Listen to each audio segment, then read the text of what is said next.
Hello everyone. देखिए आज हम स्टार्ट करते हैं इलेक्ट्रिक फ्लक्स। तो इलेक्ट्रिक फ्लक्स के बारे में जानते हैं सबसे पहले कि ये होता क्या है। देखो इलेक्ट्रिक फ्लक्स का मतलब क्या है कि एक पर्टिकुलर एरिया में से कितनी नंबर ऑफ लाइंस पास करेंगी। लाइंस कौन सी? Electric field lines. वो क्या होता है हमारे पास? Electric flux. देखो इसकी डेफिनेशन भी क्या है। It is defined as the total number of electric field lines passing through the given area.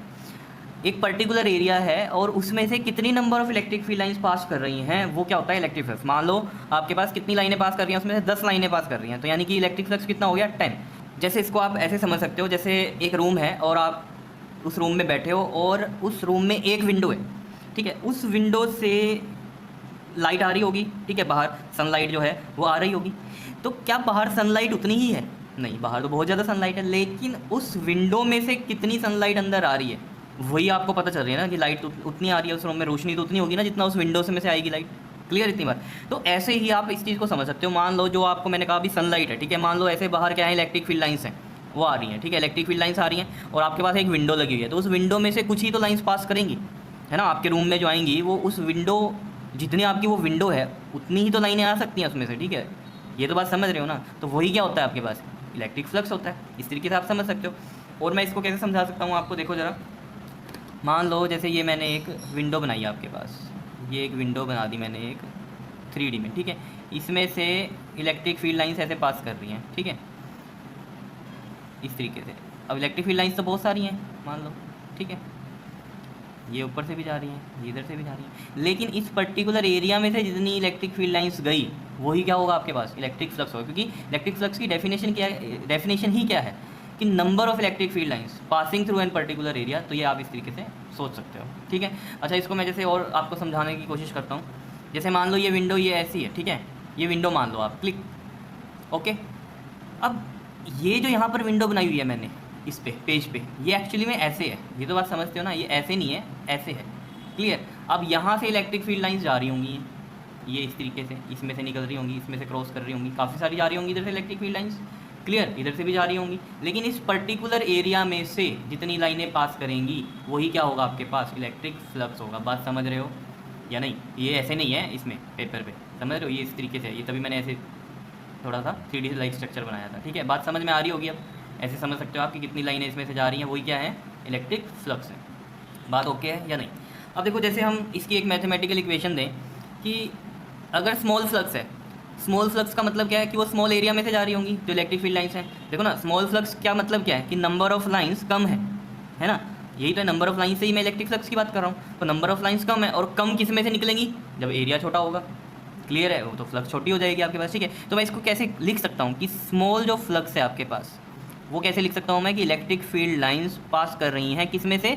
छोटे एरिया में से। तो छोटे एरिया के लिए मैं क्या लिख रहा हूँ? D S. एस मतलब सरफेस एरिया, ठीक है। तो डी लग गया साथ में, तो मतलब क्या है? ये स्मॉल एरिया। क्लियर? और इसके ऊपर मैं यहाँ वेक्टर डालूंगा क्योंकि ये क्या है? एक वेक्टर क्वांटिटी है ई। और D S area is also a vector quantity. और इसके साथ मैं एक एन कैप डाल दूँगा। ये एन कैप क्या होता है? ये होता है एरिया वेक्टर। एरिया वेक्टर की डायरेक्शन को डिनोट करता है ये। अब आप कहोगे एरिया वेक्टर की डायरेक्शन का मतलब क्या हुआ?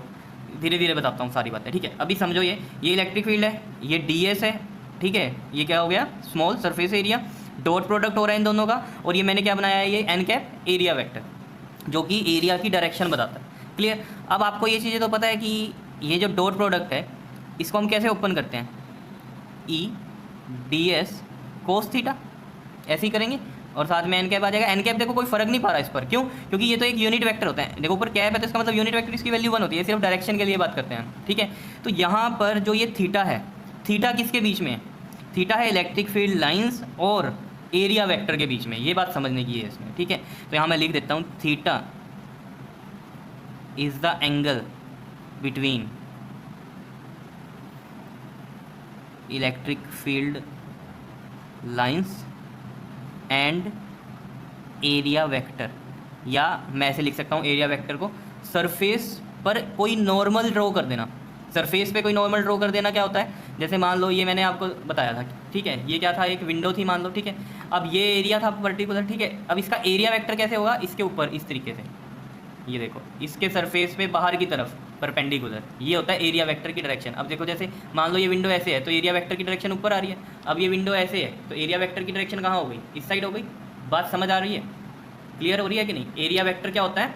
जो भी आपका सरफेस है उस पर एक परपेंडिकुलर ड्रॉ करो बाहर की तरफ, वो क्या बन जाता है उसका एरिया वेक्टर। अब आप कहोगे इसकी डायरेक्शन की क्या ज़रूरत है, अभी धीरे धीरे पता चलती है बात आ रही है समझ में। ये मतलब क्या है, एक सरफेस है और इसका एरिया वेक्टर कैसा होगा, बाहर की तरफ ये परपेंडिकुलर, ठीक है। ये होता है एन कैप, मतलब इसकी डायरेक्शन बता रहा है ये, क्लियर।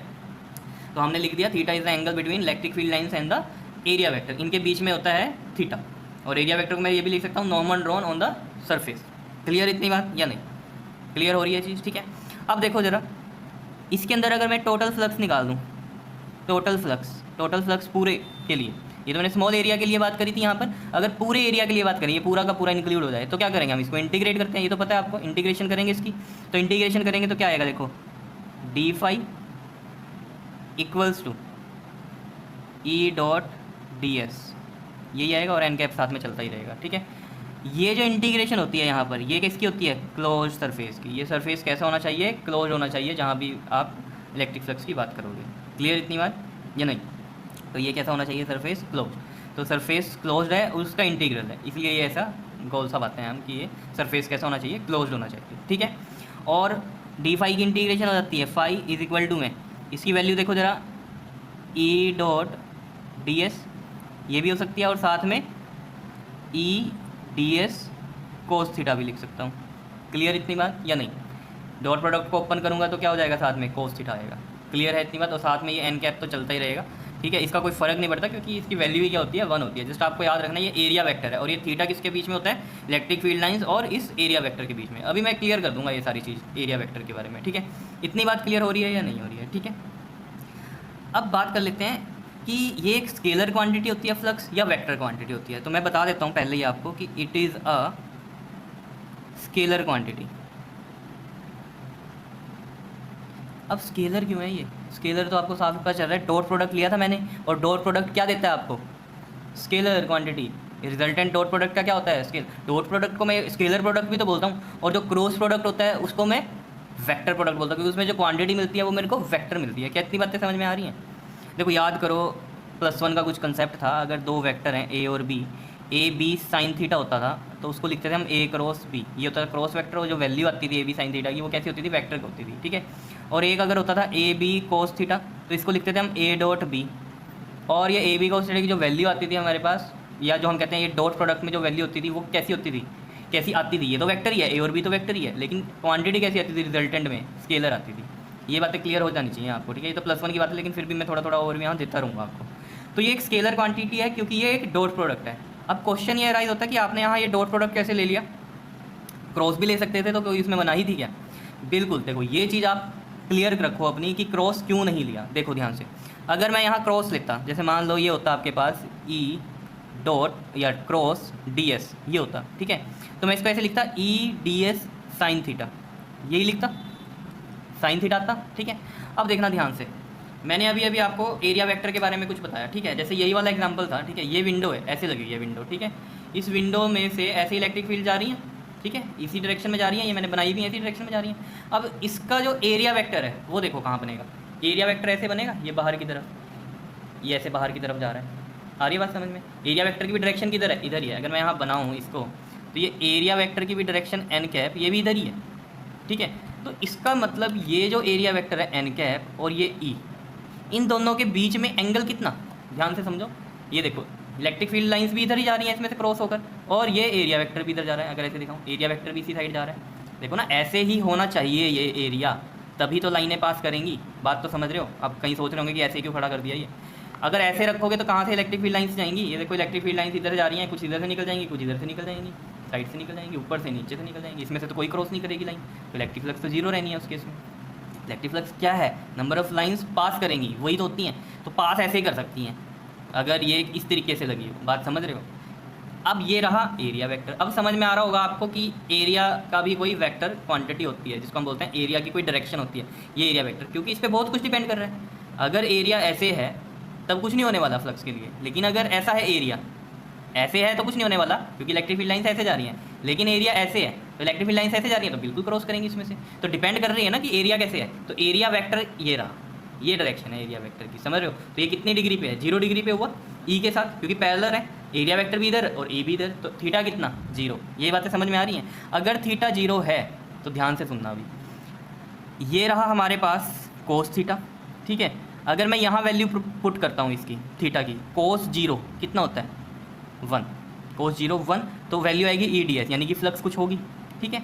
लेकिन अगर यही मैं क्रॉस में करता तो ई डी एस यहाँ क्या आता साइन थीटा, और आपको दिख रहा है कि लाइनें तो ऐसे ही पास करने वाली हैं, इसमें थीटा 0 ही होने वाला है, ठीक है। अगर मैं यहाँ क्रॉस करता तो यहाँ आता साइन थीटा, साइन 0 क्या होता है 0, तो ये तो 0 जाती है, फ्लक्स 0 जाती है, और एक्चुअल में फ्लक्स 0 कहाँ है, अगर ऐसे जा रही हैं इलेक्ट्रिक फील्ड लाइंस और एरिया वेक्टर भी इधर ही है ना, एरिया वेक्टर मतलब क्या, ये ऐसे खड़ा है तो इसमें से तो निकल रही हैं लाइंस, और इसका मतलब क्या है फ्लक्स है। लेकिन अगर मैं ये साइन वाला कंसेप्ट यहाँ करता हूँ तो क्या होने वाला है 0 होने वाला है फ्लक्स, लेकिन ऐसा तो नहीं है, एक्चुअल में तो प्रैक्टिकली तो जा रही हैं लाइंस, लेकिन मैथमेटिकली क्या हो जाएगा फिर रॉन्ग हो जाएगा आपके पास अगर साइन थीटा लूँगा।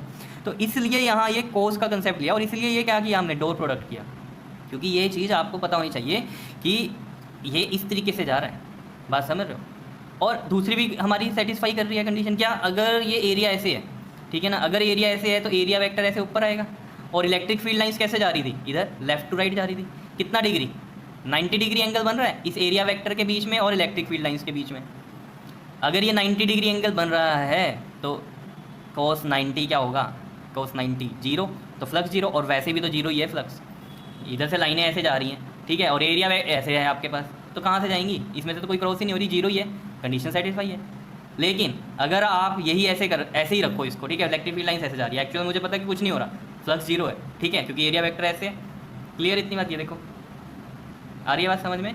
अब अगर मैं साइन वाला कंसेप्ट करूँ यहाँ, तो साइन 90 क्या होता है 1, और साइन 90 अगर 1 है तो ई डी एस वैल्यू आएगी, बात समझ रहे हो। ये अगर मैं यहाँ इसमें करके दिखाऊँ, देखो ई डी एस एक है मेरे पास कोस 90 और एक है ई डी एस साइन 90, ये है क्रॉस वाला और ये है डॉट वाला। तो अगर ये कोस में है, ठीक है, तब तो कितना है 0 हो रहा है cos 90, क्योंकि 0 होता है, और मुझे साफ ही पता चल रहा है कि वैसे भी फ्लक्स बिल्कुल ही 0 है, क्योंकि लाइनें ऐसे जा रही हैं इधर से, ठीक है, और इसका एरिया वेक्टर इधर है ना। और एरिया वेक्टर भी ना देखो, अभी नॉर्मल आप समझो इलेक्ट्रिक फील्ड लाइन ऐसे जा रही हैं, क्या इसमें से कुछ क्रॉस करेगा, नहीं करेगा, समझ रहे हो, क्योंकि ऐसा होना चाहिए तभी तो इसमें से क्रॉस करेगा। अब ये ऐसा है तो कुछ भी क्रॉस नहीं कर रहा, तो मैथमेटिकली हमने देखा कि इसका एरिया वेक्टर इधर है, क्लियर, और इलेक्ट्रिक फील्ड लाइन्स इधर है, तो थीटा है 90, अगर थीटा 90 है तो ये वाला कंसेप्ट हो रहा है हमारे पास 0 आ रहा है, और वैसे भी 0 आ रहा है। और यहाँ अगर मैं साइन 90 वाला ले रहा हूँ कंसेप्ट, तो यहाँ कितना हो जाता है 1, यानी कि ई डी एस, यानी कि फ्लक्स कुछ आ रही है हमारे पास।